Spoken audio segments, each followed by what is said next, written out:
Bismillahirrahmanirrahim. Assalamualaikum warahmatullahi wabarakatuh. Waalaikumsalam.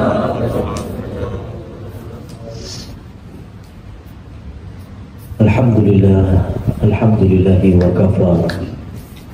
Wassalatu wassalamu ala rasulina Mustafa. Asyhadu an la ilaha illallah wahdahu la syarika lah. Wa asyhadu anna Muhammadan abduhu wa rasuluh. Allahumma inna nas'aluka ilman nafi'an wa rizqan thayyiban wa 'amalan mutaqabbalan. Rekan sekalian yang dirahmati oleh Allah Subhanahu wa taala,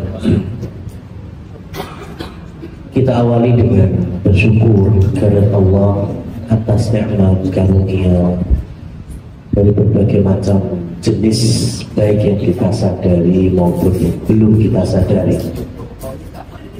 Begitu pula kita bersyukur dengan berselawat untuk Nabi kita Muhammad Sallallahu Alaihi Wasallam melalui ajaran-ajaran beliau, metode beragama yang disampaikan menjadi kunci selamatnya hidup kita di dunia dan menjadi bekal terbaik kita di akhirat. Ma'asyiral muslimin wal muslimat rahimani Allah wa iyyakum.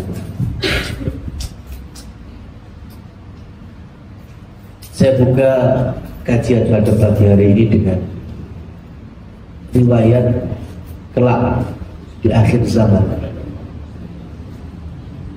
Di akhir zaman itu Nabi SAW bersabda di dalam riwayat Sahih Bukhari dan juga Muslim, badiru bil a'mal, bersegeralah kalian di dalam berbuat amal soleh. Jadi kalau ada kerentek untuk ibadah atau melakukan ketaatan, jangan sampai kita sia-siakan. Kita langsung ambil. Misalnya waktunya sholat, ya kita sholat. Mungkin ada rezeki dan punya niat untuk sedekah maupun infak, ya segera kita keluarkan. Mungkin ada kemampuan untuk membantu sesama, ya segera kita melakukannya. Kenapa? Karena Rasulullah SAW menyampaikan akan datang suatu zaman fitnah kaqita'atil lail. Itu musibah besar di dalam agama seperti halnya potongan-potongan waktu malam. Maksudnya gimana? Beliau jelaskan, yusbihu mu'minan wa yumsi kafiran, wa yumsi mu'minan wa yusbihu kafiran. Besok itu akan ada musibah besar di dalam agama, sampai-sampai didapati pagi muslim, sore murtad. Sore muslim, paginya murtad. Na'udzubillah. Ya. Jadi mendekati akhir zaman itu kondisi agama manusia itu bisa sedahsyat riwayat tadi. Mungkin subuh masih subuhan di masjid, masih berstatus muslim atau muslimah, asar sudah murtad. Atau sebaliknya, asar masih bisa sholat, maghrib bisa sholat, isya bisa sholat, ternyata subuhnya sudah kafir, sudah murtad. Oleh karena itu, ini kan zaman bisa dipastikan ketika fitnah besar yang setiap para nabi dan para rasul turun kepada umat-umat mereka tidak akan luput untuk menyampaikan. sebagaimana Allah Subhanahu wa Ta'ala mewajibkan para nabi dan rasulnya berdakwah, menyebarkan agama tauhid, tapi juga memberikan peringatan, di antaranya yaitu peringatan tentang fitnah Dajjal. Nah teman-teman semuanya yang dirahmati oleh Allah Subhanahu wa Ta'ala, besok ya di masa Dajjal itu ada pemimpin yang adil, namanya Imam Mahdi. Imam Mahdi itu punya banyak pasukan, yang mana nanti Imam Mahdi membawa prajuritnya, pasukannya itu ke wilayah barat. Wallahu a'lam. Ya, yang dimaksud barat itu negeri mana? Atau barat seperti kita ketahui Eropa hari ini, yang jelas ke barat. Namun setelah sampai di negeri tersebut, Imam Mahdi memilih 10 pasukan terbaiknya untuk diberangkatkan menuju Suriah, ya, Damaskus, Syam. Kalau hadisnya Syam, negeri Syam. Maka 10 prajurit pilihan ini berangkat ke Syria. Perintahnya Imam Mahdi cuma satu: laporkan Dajjal sudah masuk Syria atau belum. Maka ketika 10 prajurit pilihan ini sudah sampai Syria, maka mereka mengirimkan surat melaporkan bahwasanya Dajjal belum tiba di Syria. Adapun surat berikutnya sampai ke Imam Mahdi, dan Imam Mahdi sudah tahu ternyata Dajjal sudah tiba di Syria. Maka dengan laporan itu Imam Mahdi langsung mengumpulkan prajurit-prajurit dari kaum muslimin yang ingin diberangkatkan menuju Syria. Karena perang melawan Dajjal dahsyatnya di Syria.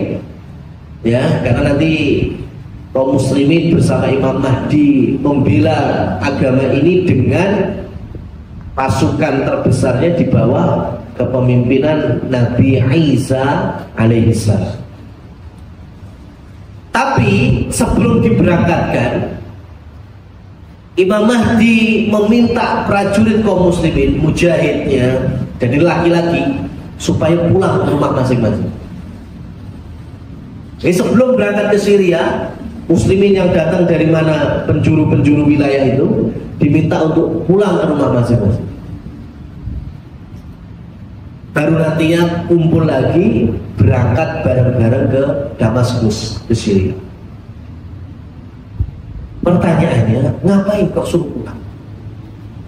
Ya, padahal nanti ujung-ujungnya bareng, kumpul lagi, berangkat ke Suriah, dan di waktu subuh nanti Imam Mahdi ngajak kaum muslimin sholat di Masjid Al-Umawi, Jami'ul Umawi atau Masjid Jami' Suriah yang ada menara putihnya, karena nanti di waktu subuh itulah Nabi Isa turun dari langit dalam kondisi rambut yang basah seperti habis mandi atau habis wudu. Baru disitulah nantinya perang melawan Dajjal yang dahsyat sampai di Babulon, ya, di Bethlehem, Nabi Isa mampu membunuh Dajjal. Nah teman-teman sekalian, kembali ke pertanyaan tadi, kenapa Imam Mahdi meminta ya laki-laki para mujahid itu pulang ke rumah dulu, ya, sebelum berangkat jihad benar? Imam Mahdi berharap supaya mujahidin ini mengedukasi keluarganya. Siapa yang dimaksud? Istri dan anak-anaknya. Karena yang laki-laki ya kan ikut jihad, para suami, para ayah ikut jihad saat itu. Sebelum berangkat jihad diminta untuk mengkondisikan rumah.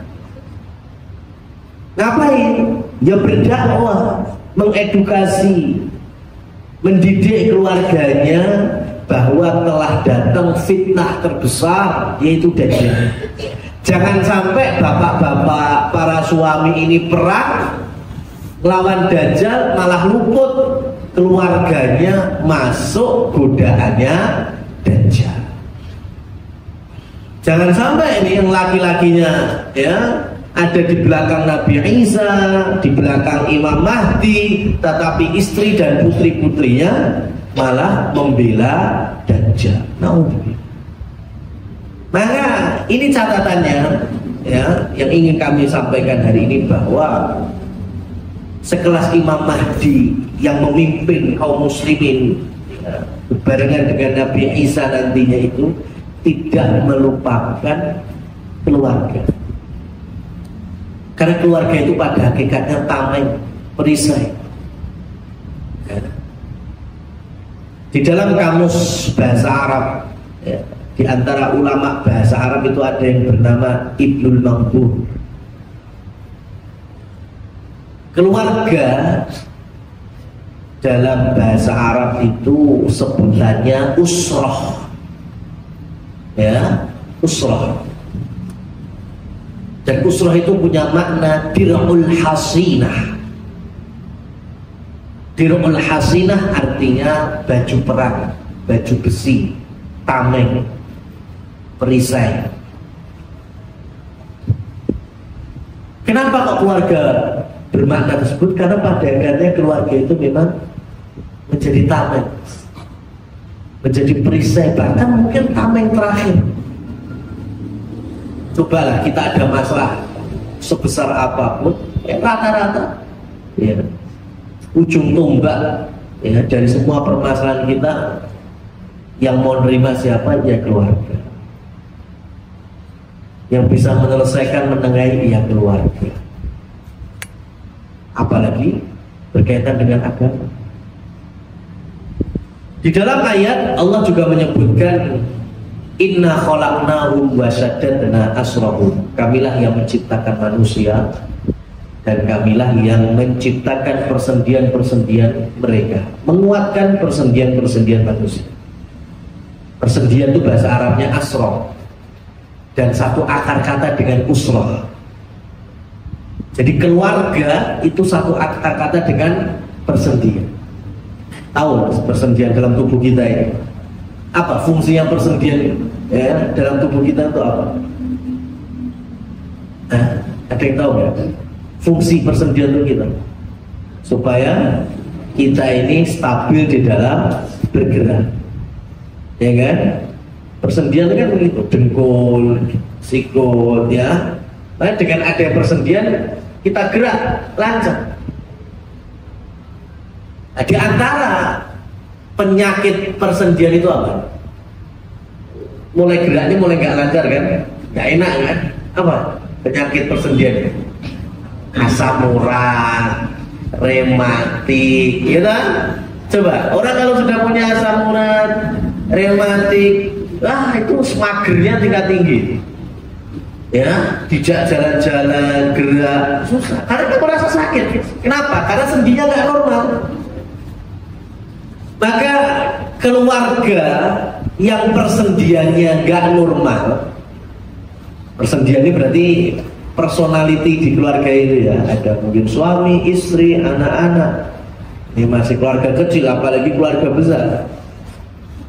Karena tadi keluarga itu dalam konteks bahasanya itu satu akar kata dengan persendian.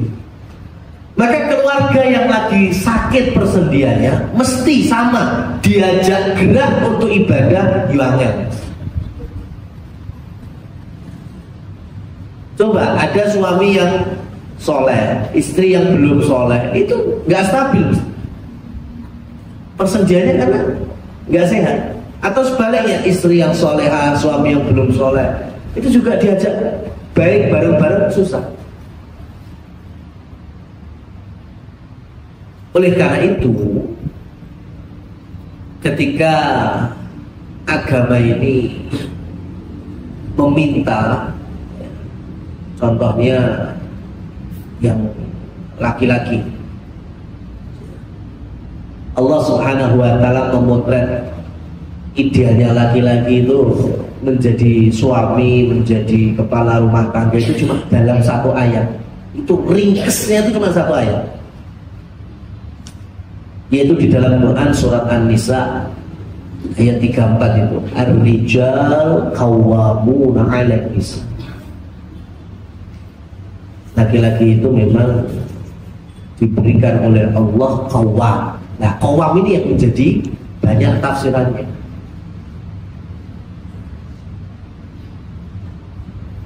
Qawwam punya arti, sebagian ahli tafsir menyebutkan artinya kiwam. Kiwam itu makanan. Ya, sehingga dalam rumah tangga idealnya yang mencari nafkah, mencari makan, ya, kebutuhan itu suami.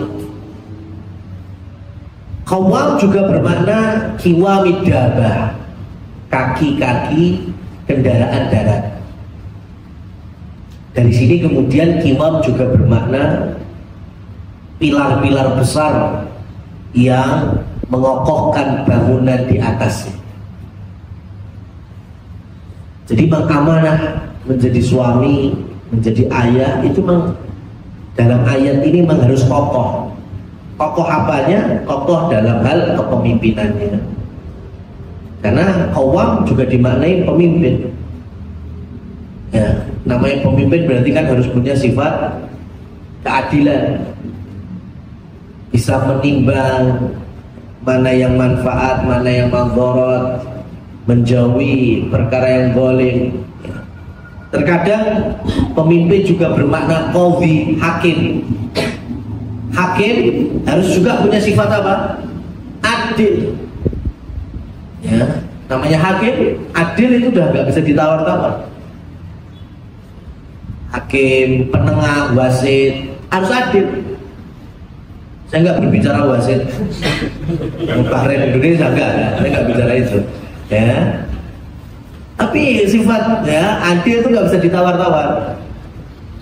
Kemudian juga pemimpin bermakna menjadi guru bagi rumahnya. Jadi pengajar ya, yang mengajarkan kebaikan-kebaikan kepada rumahnya. Jadi sekarang menjadi pemimpin nggak bisa adil atau nggak tahu ilmu keadilan, mengajari kebaikan nggak layak jadi guru, ya, makanya susah. Begitu juga ketika Allah Subhanahu wa Ta'ala menyampaikan karakter istri itu sebagai litas kuno. Dalam Quran surat Rum ayat 21 yang familiar sekali kalau di acara pernikahan, wa min ayatihi an khalaqalakum min anfusikum azwaja litaskunu. Ya, supaya kalian tenang. Nah, antum baca Quran dari awal sampai akhir khatam 30 juz. Ayat-ayat litaskunu itu cuma ditemukan pada tempat-tempat. Dan empat tempat itu membahas dua makhluk. Yang pertama adalah wanita, istri. Yang kedua adalah malam. Jadi ternyata ketenangan itu ada pada malam hari, ketenangan itu ada pada istri. Jadi kalau pengen menjadi istri yang ideal, ya, itu apa aja di malam hari itu dikaitkan aja. Malam bisa untuk tempat istirahat, ya, bersandar. Maka istri pun juga sama. Malam penuh ketenangan, nggak berisik, nggak bising, sehingga bisa melepas kelelahan. Maka posisi istri juga seperti itu. Nah, berawal dari rumah yang ideal inilah yang nantinya segala bentuk musibah dan fitnah agama bisa diredam. Khususnya ya ketika akhir zaman sampai nantinya di masa Dajjal, ya, laknatullah itu yang paling aman adalah muslimin muslimat yang keluarganya juga aman di dalam beragama. Karena ada hadis riwayat Hudzaifah bin Yaman, hadis sahih. Ini ketika para sahabat sedang duduk-duduk bersama Umar bin Khattab. Beliau menjadi pemimpin saat itu, ya, menjadi pemimpin. Tiba-tiba Umar bin Khattab bertanya, ayyukum yahfadhu qaulan nabi? Siapa di antara kalian yang menghafal, yang mendengar, yang mengetahui hadis Nabi anil fitnah, tentang fitnah akhir zaman maksudnya. Faqala, maka ada sahabat Hudzaifah bin Yaman itu yang menjawab, fitnatur rajuli fi ahlihi wa malihi wa waladihi wa jarihi tukaffiruhu salatu was sadaqatu wal amru bil ma'ruf wan nahyu 'anil munkar. Hudzaifah menjawab, oh saya pernah dengar itu. Fitnah akhir zaman itu fitnahnya seseorang dengan diuji keluarganya, dari anak istrinya, harta yang dia pegang. Itu ujian akhir zaman ya. Ini berkaitan dengan kehidupan pribadi dan rumah tangga. Yang mana kata Nabi semua itu bisa digugurkan. Ada penggugurnya, ada kafarahnya. Ya, mungkin dengan memperbanyak ibadah sholat, memperbanyak sedekah, memperbanyak amar ma'ruf nahi munkar. Ya. Kemudian Umar bertanya lagi, bukan itu yang aku maksud? Ya, itu tahu semua lah. Yang namanya kita hidup ya di dunia mesti ada ujian secara pribadi, keluarga, ya, tetangga, macam-macam. Yang aku pengenkan adalah fitnah akhir zaman. Sebagaimana ombak tsunami yang menerjang-nerjang, dahsyatnya, ngerinya. Nah itu, ada yang pernah hafal. Maka Hudzaifah melanjutkan, oh saya tahu ya Amirul Mukminin. Tenang. Ba'sun ya Amirul Mukminin, inna bainaka wa bainaha baban mughlaqah. Tenang wahai Amirul Mukminin, bukan saat ini, bukan di zaman. Karena kamu itu gembong. Selagi engkau masih hidup, selagi engkau itu masih menjadi khalifah, menjadi pemimpin kami kaum muslimin, tidak akan muncul peristiwa itu. Pintunya ada di kamu, gemboknya ada di sampean, dan sekarang masih tertutup dengan rapat. Kemudian Umar melanjutkan, ayuk sarulba am yuftah. Sudah, berarti saya kan gemboknya, saya kan pintunya. Lah besok sepeninggalku, pintu yang aku miliki itu akan dibuka dengan normal atau didobrak.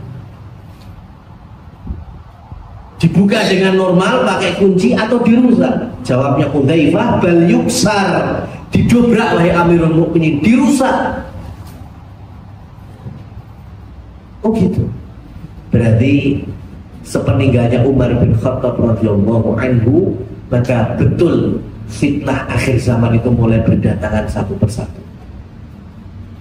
Dan yang paling pertama adalah dengan fitnah yang ada di zaman Utsman bin Affan radhiyallahu anhu. Fitnah apa itu? Fitnah Khawarij. Ya, musibah dalam agama, yaitu muslimin yang mencoba mendzalimi penguasanya. Siapa penguasanya hari ini? Hari itu Utsman bin Affan. Dengan menfitnah, mengadu domba antar muslimin supaya benci dengan Khalifah Utsman bin Affan, sampai 6.000 manusia datang ke Madinah. Ngapain? Mereka demo rumahnya Utsman bin Affan dan minta Utsman bin Affan melengsarkan kepemimpinannya. Maka para sahabat ingat hadis Rasul Shallallahu Alaihi Wasallam. Saya lanjutkan riwayatnya dalam hadis yang lain. Kata Rasul Shallallahu Alaihi Wasallam, yakunu ba'di a'immatun la yahtaduna bihudaya. Akan datang suatu zaman, ini bukan di zaman Nabi, bukan di zaman sahabat, tapi pasti entah sudah ada di zaman kita, ya, atau nantinya akan lebih ngeri lagi di zaman setelah kita. Itu pemimpin-pemimpin yang berjalan tanpa hidayah Allah Subhanahu wa ta'ala. Jadi kira-kira adil apa zalim? Jelas zalim. Wala yastannuna bisunnati, dan tidak mengambil pelajaran dari ajaran-ajaranku. Ya. Gak mau ngikuti Al-Quran, gak mau ngikuti hadis sunnah Nabi. Sudah jelas zalim ya ini.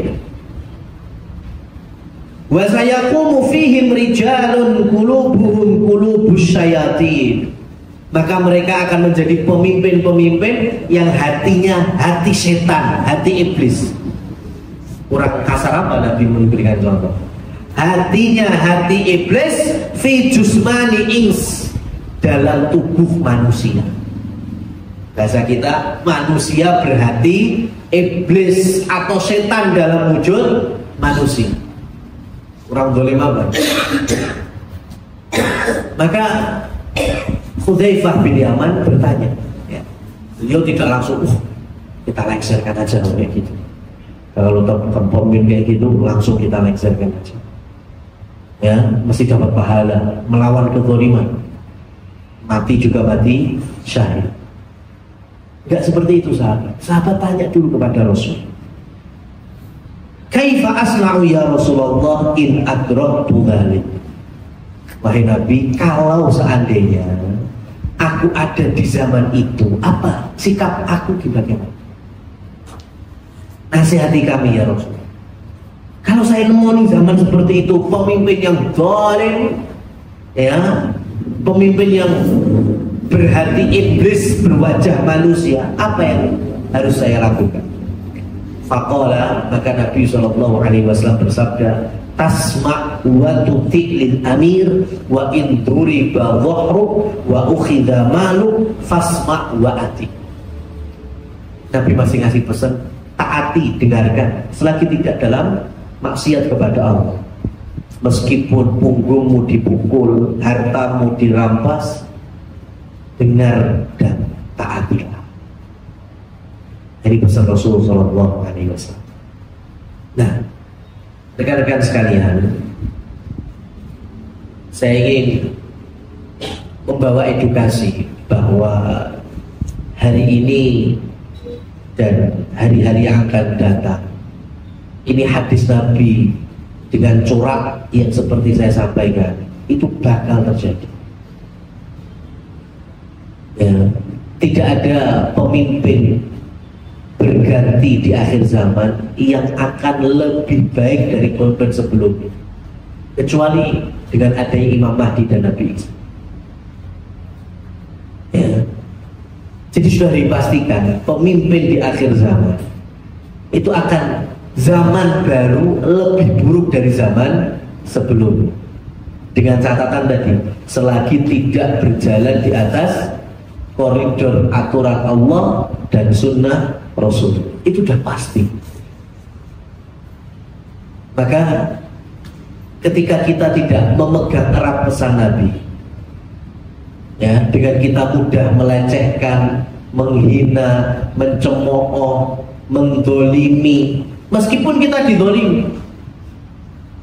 Makanya sahabat Abu Bakar radhiyallahu anhu, sahabat ini, tapi umurnya panjang, ya, sampai di zaman setelah Ali bin Abi Thalib mulai ketemu itu pemimpin-pemimpin yang zalim. Ya, bahkan ada pemimpin yang banyak sekali melakukan dosa-dosa besar. Ada pemimpin yang minum khamar, ada pemimpin yang merampas haknya rakyatnya dengan zalim. Ada hari itu, bukan hari ini, saya bicara hari itu. Abu Bakar menyaksikan, kaum muslimin menyaksikan. Maka suatu hari kaum muslimin banyak berteriak-teriak, pemimpin kita pemimpin yang yalbas bilibasi zindik. Kita punya pemimpin yang memakai baju zindik, baju munafik, ya. Padahal itu nyata, bukan fitnah, ini nyata, ya, nyata. Pemimpinnya mengzalim, tapi saat itu rakyatnya berkuar-kuar demikian, sehingga ketika Abu Bakar mendengar ocehan rakyat seperti itu, beliau marah, uskut anta, diam kalian semuanya. Sami'tu Rasul sallallahu alaihi wasallam, aku pernah dulu mendengar dari Nabi langsung dari lisannya. Beliau bersabda, man ahana sultan ahanallahu bih. Barang siapa yang melecehkan dan merendahkan penguasa, pemimpin, maka Allah akan merendahkan dia sendiri. Maka tidak ada sebaik-baik pemimpin yang lepas dari kesalahan dan kekhilafan. Seburuk apapun pemimpin, itu ada hisabnya di sisi Allah Subhanahu wa ta'ala. Dan bukan kita yang berhak menghisabnya. Maka ketika kaum muslimin dulu besar, kaya di daerah Tripoli, Libya, ya, dengan pemimpin yang bernama Muammar Gaddafi. Itu orang Saudi dulu, Mas. Orang Saudi, kalau ada orang Tripoli, orang Libya haji atau umroh, hormat. Ya, Saudi itu hormat. Kenapa? Karena mereka itu ke Mekah, ke Madinah itu bawaannya kadang emas-emas batangan. Kaya. Dari dulu sampai sekarang itu masih buka beasiswa pendidikan dari S1 sampai S3, bukan hanya rakyatnya, sampai orang Indonesia aja kecipratan belajar ke sana gratis. Cuma ketika lihat, ketika zaman datang beberapa jenis pemuda yang tidak rela dengan model kepemimpinan Muammar Gaddafi, kezalimannya, kediktatorannya, ya, akhirnya menguasai massa untuk melengsarkan Gaddafi. Dan mereka semuanya muslimin. Akhirnya Gaddafi pun lengser, bahkan beliau pun meninggal dunia. Pertanyaannya, bagaimana kondisi Libya saat Muammar Gaddafi yang disebut pemimpin zalim dengan hari ini? Lebih baik mana? Libya hari ini, Allah, miskin, hancur-hancuran, ya, inflasi di mana-mana. Contoh satu. Contoh dua, Irak, negeri kaya, ya, apa julukannya, intan hitam atau emas hitam itu, dengan pemimpin Saddam Hussein. Dengan kekurangan Saddam yang mungkin siapapun yang tidak sesuai keinginannya bisa habis tuh nyawa, ya. Tapi hari itu Irak berjaya. Bahkan Amerika pun cekot-cekot itu kan, gimana cara bisa melawan Saddam Hussein? Akhirnya pakai cara apa? Muslimin sendiri. Panas-panasi itu, pemimpin zalim itu, ya, pengen memperkaya diri itu, diktator itu, lengsarkan aja. Akhirnya terjadilah keinginan pemuda-pemuda muslimin hari itu, lengser. Patung besarnya Saddam dilengsarkan, dihancurkan, ya, sampai masuk mahkamah, ya, kehakiman internasional, kemudian dihukum gantung itu. Lihat setelah itu, hari ini Irak, ya, orang-orang pada teriak, kami rindu Saddam Hussein, kami rindu Saddam Hussein. Ternyata setelah itu bukannya tambah baik, tambah rusak, ekonomi gak jelas. Dan setelah itu mulai lagi negeri Islam yang lainnya, wilayah Suriah, Damaskus, sama, Mas. Negeri-negeri yang Islam menjadi mercusuar di sana. Tapi hanya karena grup Facebook, ya kan? Kan awalnya gitu kan? Hari ini Masya Allah tertipu kaum muslimin dengan munculnya ISIS. Seakan-akan itu betul-betul tentara kaum muslimin, ya, daulah Islamiyah yang benar, ya, sampai Indonesia. Makanya, ya, ketika mereka memakai hadis-hadis Nabi yang diselewengkan seenaknya sendiri, ya, tinggallah di negeri kami, ya, di daulah Islamiyah, jangan di negeri yang kafir, ya, kami akan berikan fasilitas, macam-macam. Akhirnya berapa ratus muslimin Indonesia berangkat ke Syria, bergabung dengan ISIS, Daesh, nyuwate PWD, paspor Indonesia dibakar, apa-apaan ini, negeri kafir tuh. akhirnya hari ini coba ngapain mereka nangis-nangis pengen balik ke Indonesia. Kamu emangnya orang mana? Paspor bakar ya. Kamu sendiri sudah ya merasa senang dulu keluar dari negeri Indonesia katanya. Kamu masuk negeri Muslim Daulah Islamiyah, bosan sekarang habis. Baru nanti tanya makin suaka, saya pengen balik lagi ke Indonesia. Penyesalan cuma di akhir. Ya. Maka ini nasihat bagi saya pribadi dan juga untuk teman-teman semua, bahwa tidak pernah ada kemuliaan dan juga kejayaan bahkan peradaban Islam yang dibangun di atas latar belakang melecehkan, menghina, bahkan mendolimi ya, dan melengsarkan penguasa kaum muslimin.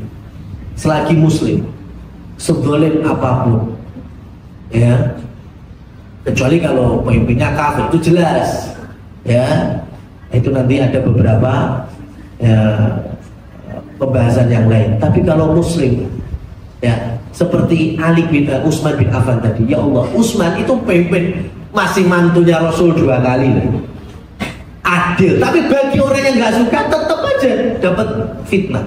Itu sudah seadil-adilnya Utsman. Apalagi pemimpin hari ini yang jauh dari Utsman, ya jelas lebih banyak dosanya, lebih banyak dolimnya, dan lebih banyak dinyinyirinya, itu jelas. Tapi lihat ketika sahabat meminta Utsman bin Affan, ya sudah hancurkan aja mereka, perangi aja. Utsman tidak, karena mereka muslim. Ya, Utsman lebih ridho ketika beliau dibunuh oleh masyarakatnya sendiri daripada harus ada pertumpahan darah kaum muslimin. Pemimpin yang muslim sejati itu kayak gini, menimbang maslahat dan madharat. Mungkin ketika Utsman punya kekuasaan radhiyallahu anhu saat itu, ayo sahabat kumpulkan, ya kita perangi muslimin yang tidak taat kepadaku. Bisa apa enggak? Bisa. Tapi yang terjadi antar muslimin, pertumpahan darah. Ini Allahu Akbar, kono ya Allahu Akbar. Ya. Maka Utsman lebih baik beliau terbunuh di tangan rakyatnya sendiri. Tapi setidaknya muslimin tidak terpecah. Dan betul, habis itu baru yang terpecah-pecah sampai hari ini.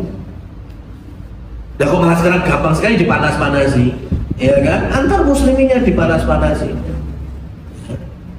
Oh berarti kalau sampai membela kekafiran berarti sampai ikut kafir. Waduh, lah kok sampai kok gitu?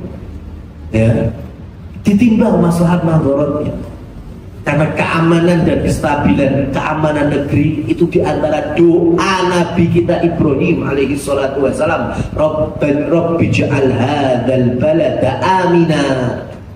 Negeri aman itu anugerah besar ya.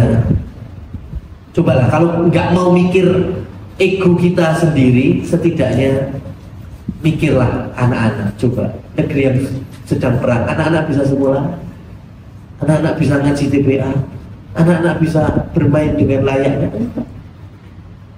Mungkin kalau kita lagi panas-panas, penting kita bela Islam, ya. Yang penting kezaliman harus runtuh, perang sudah, ya. Coba kalau itu terjadi, akhirnya kan nggak sesuai ekspektasi kita. Ya jelas itu, karena menyelisih pakem dari Rasul Shallallahu Alaihi Wasallam. Selagi ya pemimpin kalian itu muslim, sedolim apapun, jangan bermudah-mudahan kita kemudian mendemo, bahkan melengsarkan dan lain seterusnya. Kenapa? Karena kalau lahir kepemimpinan baru pasti dijamin, bukan saya ngomong, Rasul yang menyampaikan, pasti selanjutnya yang lebih buruk dari sebelumnya. Wallahu a'lam bishawab. Ini materi yang bisa kami sampaikan ya, dengan kesimpulan yang pertama, perkuat benteng dari rumah muslimin ya, karena rumah adalah dirul hasinah, benteng yang paling kuat di dalam menghalau fitnah-fitnah akhir zaman. Dan yang kedua, fitnah akhir zaman terkait dengan mudahnya kaum muslimin melemahkan ya, kepemimpinan dan penguasa kaum muslimin sendiri, melecehkan, merendahkan. Maka harapannya kita tidak berada di jalur-jalur yang seperti itu. Wallahu a'lam. Waktu dan tempat kami kembalikan ke bawah.